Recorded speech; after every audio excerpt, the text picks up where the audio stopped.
स्वामी समर्थ. ओम नमः शिवाय.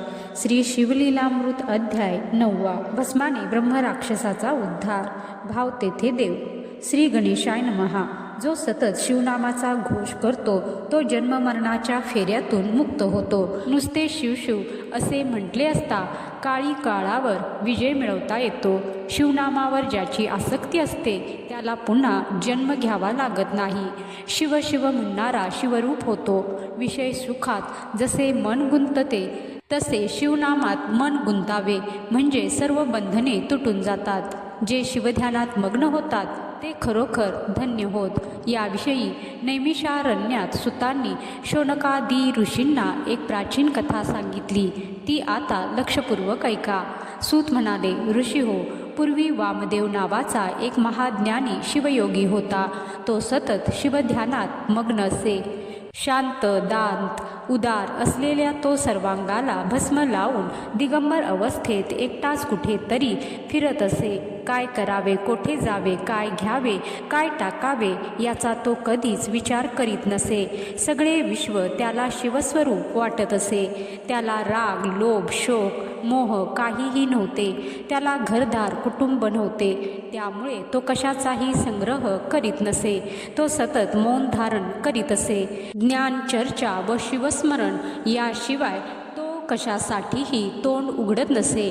सर्वांच्यावर अनुग्रह करण्यासाठीच जणू शिवशंकर वामदेवाच्या रूपाने सर्वत्र फिरत होते. वामदेवाला कशाचेही भान किंवा जाणीव नसे. तो सतत स्थितप्रज्ञ अवस्थेत राहत असे. शुकदेवाप्रमाणे किंवा जडभरताप्रमाणे असलेला तो क्रोंचारण्यात भटकत होता. सगळीकडे त्याला शिवरूप दिसत होते. असा तो वामदेव क्रोंचारण्यात फिरत असता अचानक एक अक्राळ विक्राळ ब्रह्मराक्षस तेथे आला. त्याने कपाळाला शेंदूर फासला होता. त्याचे डोळे निखाऱ्यासारखे दिसत होते. त्याने असंख्य प्राण्यांना ठार मारून खाल्ले होते. अत्यंत हिंसक, क्रूर अशा ब्रह्मराक्षसाने एकाएकी वामदेवाच्या गळ्याला मिठी मारली. परंतु त्यावेळी मोठा चमत्कार झाला. लोखंडाने परिसाला स्पर्श करताच त्याचे सोने व्हावे त्याप्रमाणे वामदेवाच्या स्पर्शाने त्या ब्रह्मराक्षसाची बुद्धी पालटली. वामदेवाच्या शरीराचे भस्म त्या ब्रह्मराक्षसाला लागले.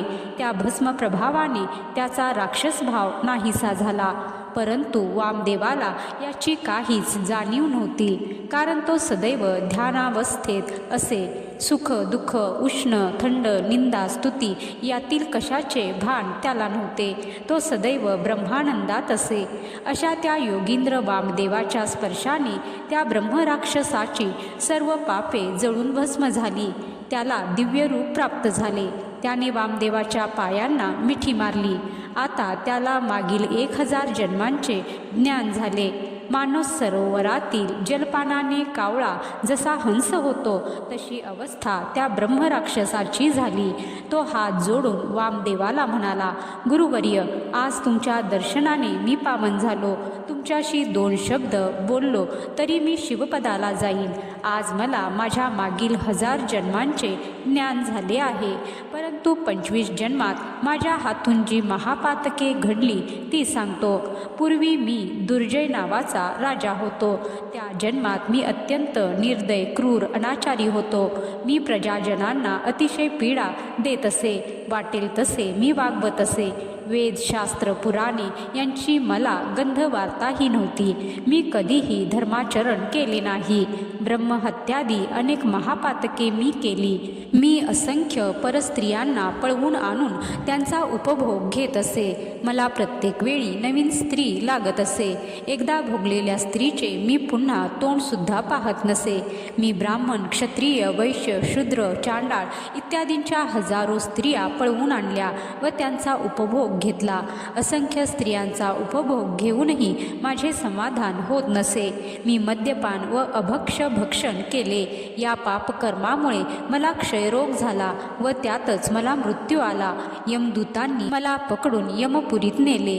तेथे मला अनंत यातना भोगाव्या लागल्या. तेथे तापलेल्या लोखंडाच्या खांबाला मला आलिंगन द्यायला लावले. मला उकळत्या तेलात टाकले. मी अनंत पापकर्मे केली म्हणून माझ्या तोंडात मलमूत्र घातले. अत्यंत खारट व कडू रस माझ्या तोंडात घातला. धारदार चोच असलेली गिधाडे माझे डोळे फोडत. माझ्या कानात तापलेल्या लोखंडाच्या सळ्या घातल्या. तेथे मला भोगावा लागलेला त्रास किती म्हणून सांगू. तेथे रक्तकुंडात मला घालून शिजविले. सांडशीने माझ्या शरीराचे मांस तोडले व त्यावर खारे पाणी ओतले. माझे कान, नाक, हात, पाय तोडले. भयंकर शस्त्रांनी माझे पोट फाडून आतडी बाहेर काढली. माझ्या डोक्यात तापवलेली शस्त्रे खुपसली. माझ्या गुदद्वारात लोखंडाचा तापलेला गोळा घातला. बोट लांबीच्या सुया माझ्या शरीरात खुपसल्या. दगडांनी माझे वृषण चेचले. 1000 वर्षे मला नरकात टाकले. एका यमदूताने माझे दात पाडले. दुसऱ्या एका यमदूताने माझीच मूत्रविष्ठा मला खायला लावली. माझ्या हातून अनेक पापकर्मे झाली होती म्हणून माझ्या शरीराचे तुकडे तुकडे केले. उखळात घालून तापवलेल्या लोखंडी मुसळाने मला चेचून काढले. नंतर मला विंचवाच्या विहिरीत टाकले. माझ्या शरीराला भयंकर विषारी साप डसवले. माझ्या पायात मोठमोठे दगड बांधून मला पर्वतावरून खाली फेकले.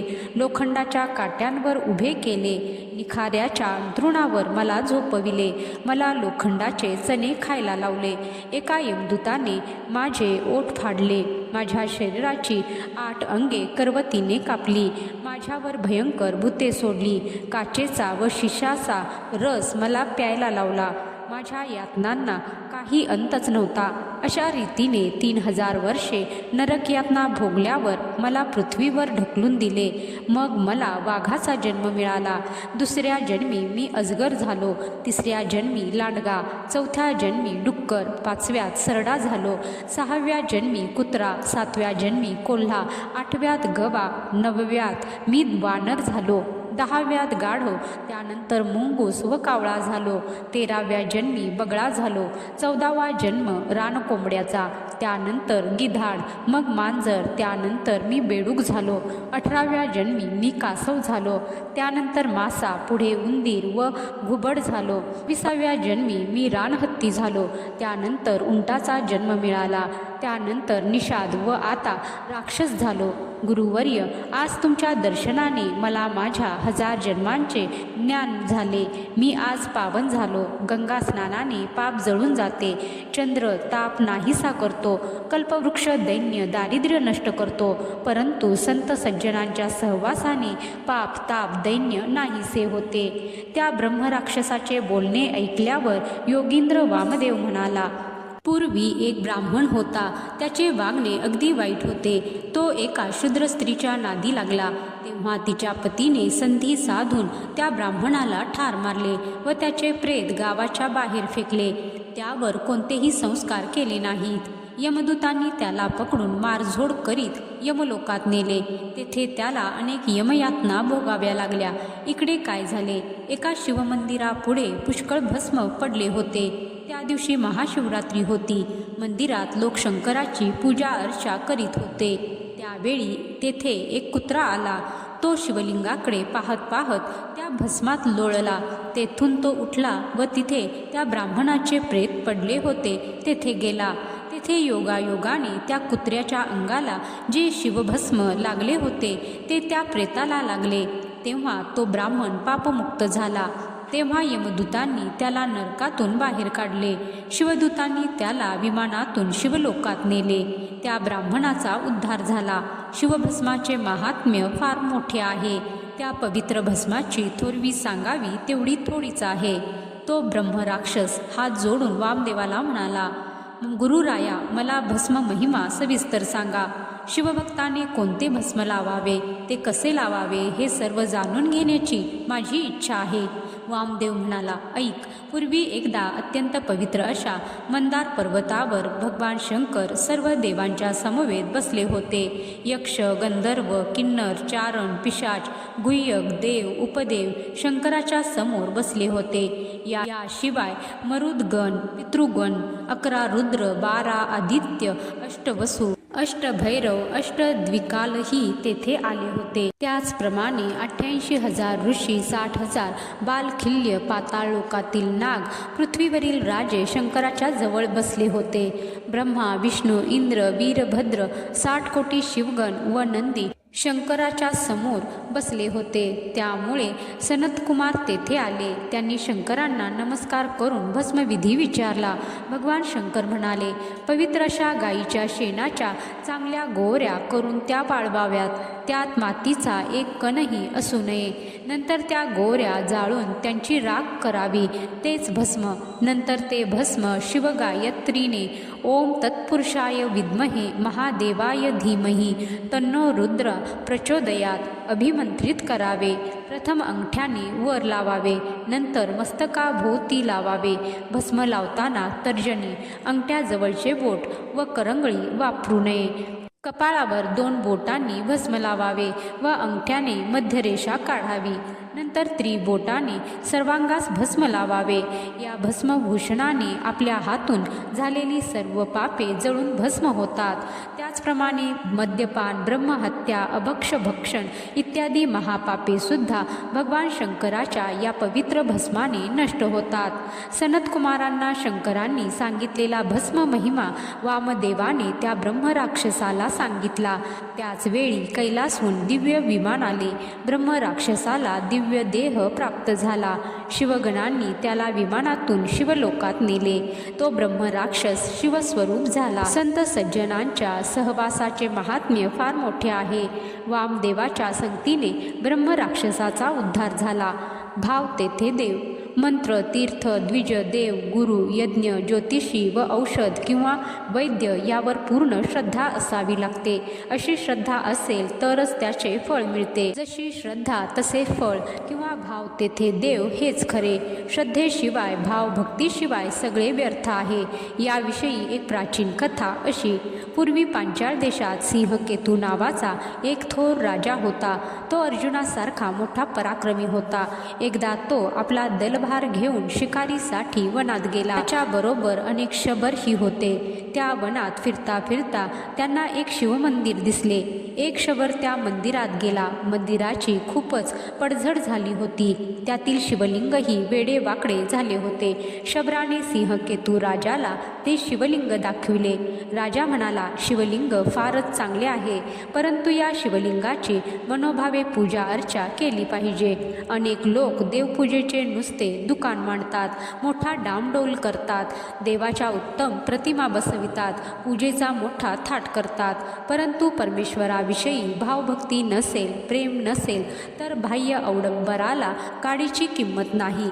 अनेक लबाड लोक ब्राह्मणाचा वेश धारण करून यात्रेत फिरतात किंवा अनेक चोर लुटारू साधू संतांचा वैराग्याचा वेश धारण करून वाटेवर बसतात व येणाऱ्या जाणाऱ्या वाटसरूंना यात्रेकरूंना फसवितात. हा शुद्ध ढोंगीपणा आहे. भावभक्तीशिवाय पूजा अर्चा व्यर्थ होय. शबर म्हणाला, महाराज, मी या शिवलिंगाची अगदी भक्तिभावाने प्रेमाने पूजा करीन. मग मी पूजा कशी करू ते सांगा. राजा म्हणाला, पूजा करण्याचे अनेक प्रकार आहेत, पण शंकराला चिताभस्म फार आवडते. म्हणून तू या शिवलिंगाची पूजा करण्यासाठी रोज ताजे चिताभस्म आण व शिवपूजा कर. शंकराला चिताभस्म अर्पण केल्याशिवाय नैवेद्य दाखवत नाहीत, हे लक्षात ठेव. राजाने सांगितले ते अगदी खरे आहे असे मानून शबराने ते शिवलिंग उचलून आपल्या घरी आणले. त्याने आपल्या पत्नीला सगळी हकीकत सांगितली. तेव्हा तिला अतिशय आनंद झाला. मग चांगला मुहूर्त पाहून त्या शिवलिंगाची स्थापना केली. शबर आणि त्याची पत्नी त्या शिवलिंगाची दररोज अगदी भक्तिभावाने पूजा करू लागले. शबर रोज नवे चिताभस्म मिळवून ते शंकराला अर्पण करीत असे. पूजा झाल्यावर शबराची पत्नी नैवेद्य आणीत असे. दोघे हात जोडून शंकराला प्रार्थना करीत असत. असे कित्येक दिवस गेले. त्यांची नित्यनेमाने यथाविधी शिवपूजा चालू होती. पण एकदा भगवान शंकरांनी त्या शबराच्या भावभक्तीची श्रद्धेची परीक्षा पाहण्याचे ठरविले. त्याचे असे झाले, एके दिवशी त्या शबराला शिवपूजनासाठी कुठेही चिताभस्म मिळाले नाही. त्याने सगळीकडे शोधाशोध केली, पण नवीन चिताभस्म काही मिळाले नाही. त्याने घरी परत येऊन आपल्या पत्नीला सगळी हकीकत सांगितली. तीही बिचारी आता शिवपूजा कशी करायची या विचाराने काळजीत पडली. शबराने शिवपूजा केली, पण चिताभस्म न मिळाल्यामुळे त्याला नैवेद्य दाखवता येईना. अहो, शिवनिष्ठा मोठी कठीणच. भगवान शंकर भक्ताची निष्ठा पाहतात व मगच त्याला भरभरून कृपा करतात. शबर मोठ्या काळजीत पडला होता. तेव्हा त्याची पत्नी त्याला म्हणाली, चिंता करू नका, मी माझेच भस्म करते. मी स्वयंपाकघरात बसून स्वतःला अग्नी लावते. ते चिताभस्म शंकराला अर्पण करून शिवपूजा पूर्ण करा. असे सांगून तिने स्नान करून शिवध्यान केले व स्वतःला अग्नी लावून आपले शरीर जाळून भस्म केले. शबराने ते ताजे चिताभस्म घेऊन शंकराला लावले, पण आता नैवेद्य आणावयास दुसरे कोणीच नव्हते. भोलेनाथ शंकर आपल्या भक्ताच्या धैर्याची परीक्षा पाहत होते. शबराने आसन घालून मनोभावे शिवपूजा केली. शंकराची एकारती झाल्यावर लगेचच नैवेद्य दाखवावा लागतो. उशीर झाला तर तो कोपणार. नैवेद्याला उशीर झाला तर शंकर क्षमा करणार नाही. तो शबर अगदी एकाग्रतेने शिवपूजा करीत होता. चिताभस्मासाठी आपल्या पत्नीने स्वतःला जाळून घेतले आहे हेही तो विसरून गेला. एकारती होताच त्याने नेहमीप्रमाणे अग नैवेद्य आण अशी हाक मारली. ती नैवेद्य घेऊन त्याच्या पाठीमागे उभी होती. शबराने नैवेद्य दाखवून पूजा पूर्ण केली. मग दोघांनी मनोभावे शंकराचे स्तवन केले. मग शबराने आपल्या पत्नीकडे निरखून पाहिले. ती अप्सरेसारखी सुंदर दिसत होती. तिने भरजरी वस्त्र परिधान केले होते. शरीरावर अनेक दिव्य अलंकार घातले होते. भगवान सदाशिवाची अगाध लीला पाहून शबर आश्चर्यचकित झाला. त्याच क्षणी त्याला व त्याच्या पत्नीला दिव्य देह प्राप्त झाले. कैलासहून वाद्यांच्या गजरात दिव्य विमान आले. आकाशातून पुष्पवृष्टी सुरू झाली. शिवदूतांनी त्या दोघांना विमानात बसवून शिवपदाला नेले. आपल्या अपार भावभक्तीने ती दोघे शिवस्वरूप झाली. हा सगळा प्रकार पाहून तो राजा आश्चर्यचकित झाला. शंकराने शबराला केवळ गमतीने शिवपूजनात चिताभस्म वापरण्यास सांगितले होते. शबराने मात्र त्याचे मोठ्या निष्ठेने पालन केले व तो उद्धरून शिवपदाला गेला. त्या शबराच्या पत्नीची धन्य आहे. भगवान शंकराच्या पूजनासाठी तिने आपला देह अर्पण केला. अशी एकनिष्ठा असल्याशिवाय शंकर प्रसन्न होत नाहीत. हे सिंहकेतू राजाला कळून चुकले. मग तोही शिवपूजनात दंग झाला. तो नित्य नियमाने शिवपूजन करून शिवलीलामृताचे श्रवण करीत असे. त्याने शिवरात्री, प्रदोष, सोमवार या व्रतांचे मोठ्या प्रेमाने भक्तीने पालन केले. आपल्याजवळ असलेल्या धनसंपत्तीचे सत्पात्री दान केले. शेवटी तोही शिवरूप होऊन शिवपदाला गेला. श्रीधर स्वामींच्या शिवलीलामृताची वेल आता चांगलीच तरारू लागली. ती मांडवावर चढली. तिला उत्तम रसाळ फळे येऊ लागली आहेत. शिवभक्तांनी तिच्या शीतल छायेत बसून त्या फळांचा आस्वाद घ्यावा. स्कंद पुराणाच्या ब्रह्मोत्तर खंडातील शिवलीलामृताचा 9वा अध्याय समाप्त. श्री सांब सदाशिवार्पणमस्तु. शुभम भवतु. ओम नमः शिवाय. हर हर महादेव.